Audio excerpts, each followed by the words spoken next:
కృష్ణా జిల్లాలో రోడ్డు ప్రమాదం జరిగింది. ఆర్టీసీ బస్సు లారీ ఎదురెదురుగా ఢీకొన్న ఘటనలో 10 మందికి గాయాలయ్యాయి.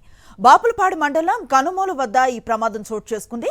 క్షతగాత్రులను గుడివాడ ప్రభుత్వ ఆసుపత్రికి తరలించి చికిత్సను అందిస్తున్నారు. ఉయ్యూరు డిపోకు చెందిన పల్లె వెలుగు బస్ ఉయ్యూరు నుంచి ద్వారకా తిరుమలకు వెళుతూ ఉండగా కాన్మోలు పీహెచ్ పెట్రోల్ బంక్ సమీపంలో జాతీయ రహదారిపై ఈ ప్రమాదం చోటు చేసుకుంది.